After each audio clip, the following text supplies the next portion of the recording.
好，我们看看这个会计史的第一题的题目。来，这个题目的话呢，出的还蛮简单的。甲公司呢在X5年初，画起来在X5年初，来以公允价值964多少钱？540，画起来964，540，购买面额是100万元，票面利率几趴？4%，圈起来4%，每年12月31号付息，画起来每年12月30号付息的公司债的部分。来，有效利率是5%。圈起来5%。好，小心看题目的下一句话，X6年初，画起来日期X6年初。来，甲公司呢改变它的呢这个管理的债券的投资的经营模式，那呢等于说呢将债券由呢按摊销后成本衡量的金融债，画起来下按摊销后成本衡量金融债，改成呢透过 OCI 按公允价值衡量的金融资产的部分。那他说债券呢并没有发生减损的事项，这边讲说没有发生减损事项，是因为我们之前也有提到过所谓的债券要使用3阶段减损，第一阶段就是呢等于说抓12个月，然后第二阶段就是未显著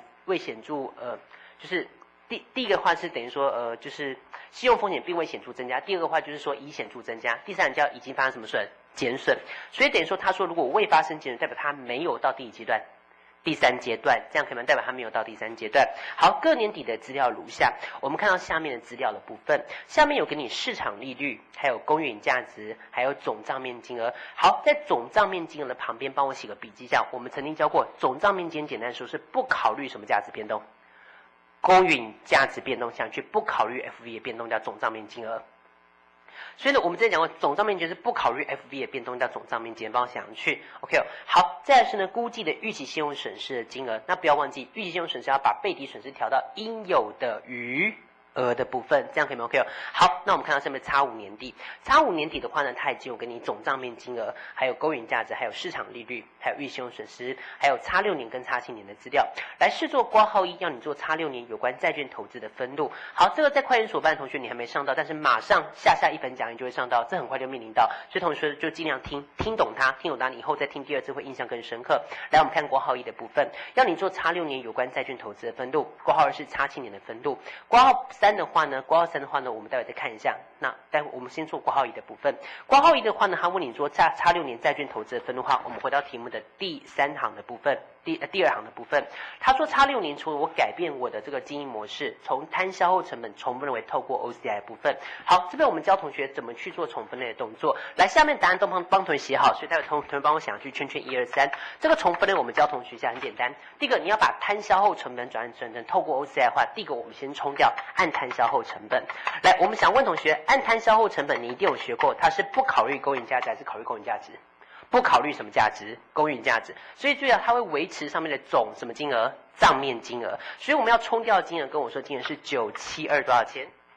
？768，我们想要圈1，这样可以吗 ？OK， 所以要冲掉按摊销成本972768，因为它待会要转透过 OCI。此外，它有一个减项叫什么损失？背抵损失，背抵损失是它的减损，不能叫背抵损失，要把它给冲掉的部分，这样可以吗 ？OK， 所以帮我把它的减项背抵损失给冲掉。好，同学还不熟很正常，以后金融战教的时候就越来越熟了。好，背抵损失跟我说来冲掉金额是几万元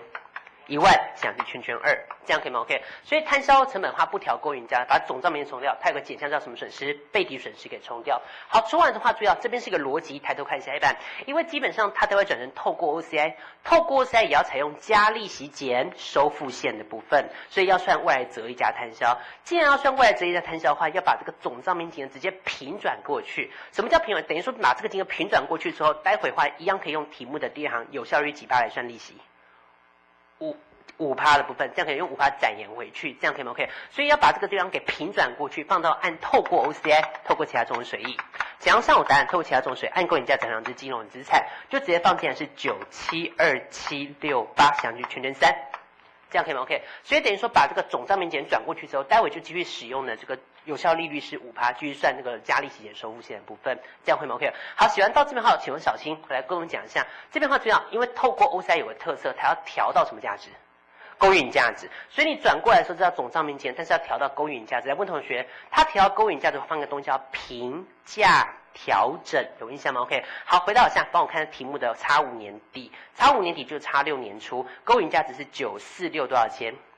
？540，所以问同学一下，我们现在进的是972768，代表它会有个减项叫什么调整？评价调整。我们打个计算机吧，帮我打个计算机，所以帮我打一下计算机是972768减掉呢946,540，减下来之后跟我说，再方会有个透过 OCI 好的这个等于说它是呢这个债务工具投资评价调整。好，评价调整。好，这个评价调整的话，回答一下来跟我说，来金额跟我说，放进金额是。非常好，26288，想去圈圈4。好，写完的话注意啊，同学你要能够体会这个逻辑哦。等于说，26多少钱？228。好，放进2628。好，放进2628。放进的话，抬头看下黑板，等于是说的话，你把它转过来的时候，待会要使用这个摊折溢价，可是它要调到勾引价值，会放个评价调整，所以这两个反映出来的结果就是它的什么价值？勾引价值部分，这样会吗？还蛮简单的。OK， 好，写完到这边的话呢，再我们把这个给收尾吧。来，抬头看下一半。来，问同学，我们曾经也有教到过，不知道同学呢回顾到我们第2章有教到过，评价调整它会有个孪生兄弟叫做 OCI 的未实现评价损益，这样可以吗 ？OK， 所以跟我说这边放的冲掉评价调整，它会在借方换出一个东西叫 OCI， 然后呢透过 OCI， 好，按勾引价值值未实现的评价损益的部分。很简单，就把它放进来下。好，放进来的话，今年是26228。好，在这边的话呢，同学是你可能还没有学过的地方，以后我们会计所班同学就会教到。来，背离损失的话呢，是摊销后成本减项，没错。来，注意到透过 OCI 它也会有背离损失，可是它背离损失很特殊，它放在 OCI 的项目，先记住一下，透过 OCI 的背离损失放在哪里去？OCI 的项目，所以这边贷方我们会把它转成另外一个 OCI， 这个 OCI 帮我把后面给画起来一下，会放个背离损失，放背离损失这个科目，这样可不可以？而这个科目的话，其实它很好记啊，这个科目的话就等于说，其他综合损益 dash 透过其他综合损益按勾引价值量之债务工具投资，只要多个背离损失就 OK， 这样可以吗？帮我把最后这个背离损失给画起来一下，所以金额就是1万元。好，所以这个分录的话呢，第一次看到会觉得有点复杂，可是以后的话它是必考题，因为这基本上我们都一定会帮同学准备好，这是必定会考的题目啊。OK， 好，所以我们稍微再掌握一下这个逻辑的部分，先把按摊销后成本冲掉，它有个减项到什么损失？背离损失要把它怎么样冲掉？把它先平转过来，因为要怎么摊销？折溢价摊销。可是它要调勾引价值，会调出一个评价调整。当评价调整跑出来的时候，同时要把 OCI 未现损益给认完，因为它以前没认，这样可以吗 ？OK， 然后背离损失会把它转成 OCI 的什么损失？背离损失，就大概是这样子。